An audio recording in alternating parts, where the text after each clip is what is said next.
नमस्कार, आप देख रहे हैं खबरी चौक। किस तरह के किसानों को समस्याएं हो रही है पीसी किए हैं? किसानों की समस्याएं 3-4 बिंदुओं पे प्रमुखता से सामने आ रही हैं। एक,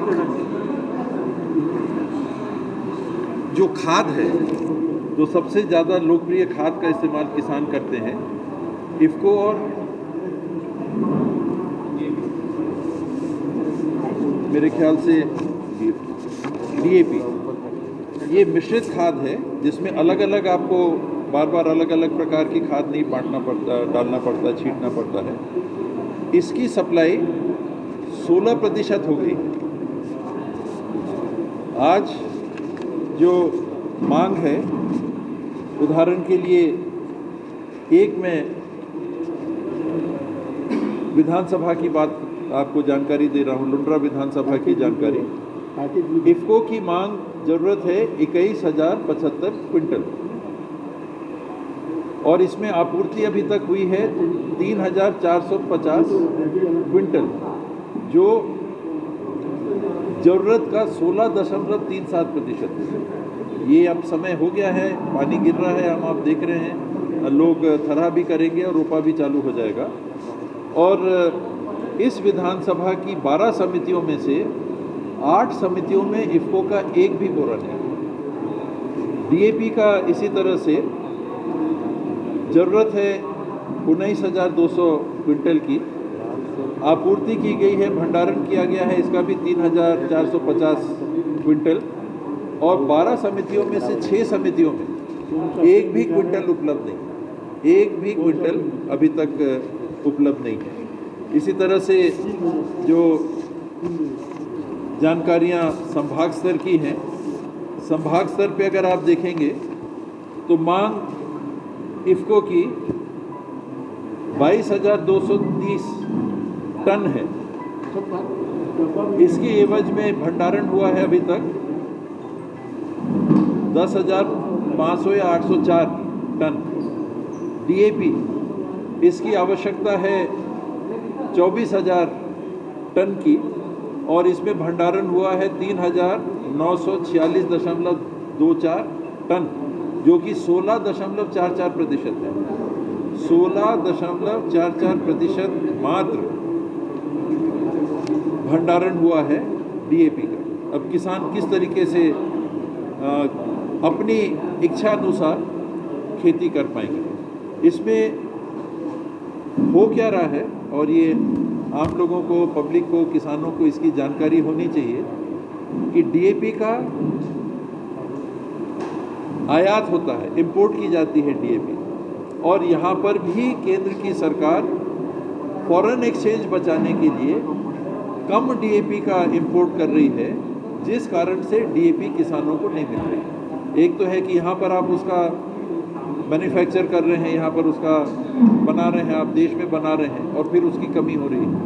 ये डीएपी सालों साल सरकारें विदेश से मंगाती हैं और उसी के लिए विदेशी मुद्रा की आवश्यकता पड़ती है।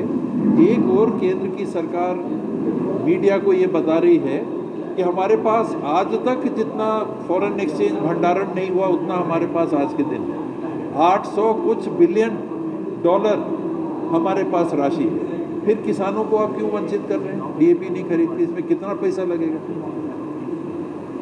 मात्र कुछ हजार लाख टन डीएपी की खरीदी में कितने करोड़ रुपए लग जाएंगे कि जो केंद्र सरकार इसका डंका पीट रही है कि हमारा विदेशी मुद्रा का भंडारण या हमारे पास विदेशी मुद्रा का जमा 800 से ज़्यादा बिलियन डॉलर हो गया।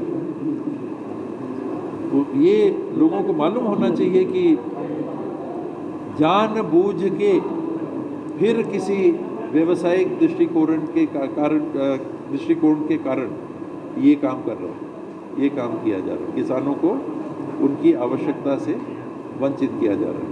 दूसरा, केंद्र सरकार से जुड़ी बात है तो एमएसपी को आप देख लीजिए।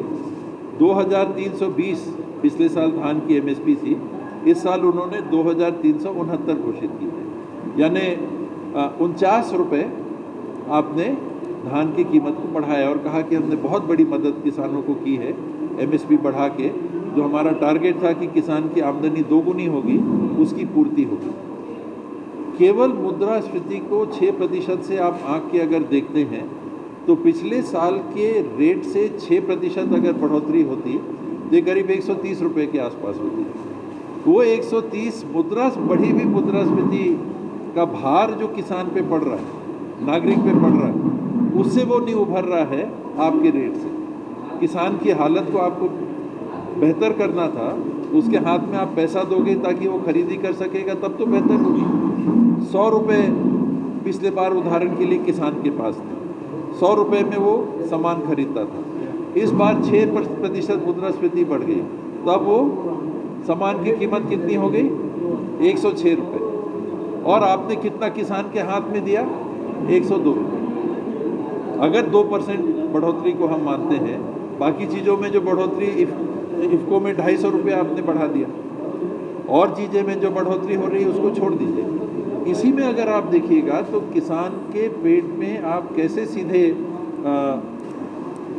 वो थोड़ा वैसा शब्द है, लात मार रहे हैं, मतलब आप उसको नुकसान पहुंचा रहे हैं उनको, किसान को। तो आप देखिए कि एक छोटे उदाहरण में कितना का फर्क पड़ेगा। ये प्रति क्विंटल का रेट है, किसान तो कई क्विंटल करेगा ना पैदा, उस पैदावार में कितने रुपए का नुकसान केवल मुद्रास्फीति में किसान को हो रहा है। कांग्रेस क्या विरोध करेगी? के माध्यम से ये आवाज़ उठाएंगे, ये आवाज़ लोगों की आवाज़ भी बने, सरकार के ऊपर इसका दबाव बने और वो सही कदम उठाए। ये हमने पहले कभी नहीं सुना था कि केसीसी क्रेडिट कार्ड जो बन रहे हैं, 50,000 सिंचित भूमि के मिलते थे हेक्टेयर पीछे, 40,000 असिंचित भूमि के हेक्टेयर के पीछे। सरगुजा संभाग की मेरी जानकारी है कि समस्त भूमि को असिंचित घोषित कर दिया गया। अब 10-15% सिंचित भूमि हमारा, हम लोग कहते हैं घुरघुट्टा का बांध है, बरनई का बांध है, कुंवरपुर का बांध है, अन्य बांध हैं, अन्य स्रोत हैं, चेक डैम बन रहे हैं, एनीकट बन रहे हैं, ट्यूबवेल किसान लगा रहे हैं, भूमि उनकी सिंचित हो जा रही है। अब उनको आप किसानी करने के लिए 10,000 रुपये कम दोगे और चाहोगे कि वो उपज बेहतर बना के रखें। और ये अभी बात आई नहीं है सामने, अभी HDFC बैंक शायद नोडल बैंक है फसल बीमा के संदर्भ में कि फसल का अगर नुकसान हुआ, सिंचित भूमि का निश्चित रूप से मुआवजा ज़्यादा होगा, असिंचित भूमि का मुआवजा कम होगा। तो अभी से क्या ये जुगाड़ चालू हो गई है कि असिंचित सबको घोषित कर दो तो मुआवजा भी हमको अगर फसल खराब हुई तो कम देना पड़ेगा। किसान को किसानी के लिए 10,000 रुपये से आप वंचित कर रहे हो, फिर बीमा में आप उनको प्रभावित कर रहे हो। MSP जो आपने बढ़ाया वो मुद्रास्फीति के सामान्य दर से कम आपने बढ़ाया, और खाद की जो उपलब्धता होनी चाहिए वो भंडारण उसका नहीं है। साथ ही संभाग की भी बात हुई, तो इसमें बलरामपुर से मेरे पास कल ही एक जानकारी आई थी, हमारे साथी हैं, उन्होंने मुझे अवगत कराया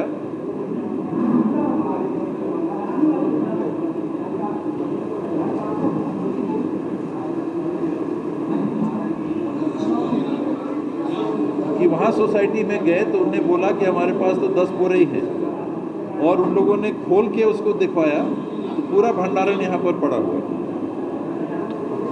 ये स्टॉक वहाँ पर भंडारित स्टॉक है। ये वहाँ पर जाके उन्होंने मौके पे जाके ये पहल की थी किसानों के लिए। तो ये आप देखें कि किस तरीके से ये गए, वहाँ पर उन्होंने बात की, जानकारी ली कि क्या पोजीशन है, उनको बताया गया कि इतनी खाद है।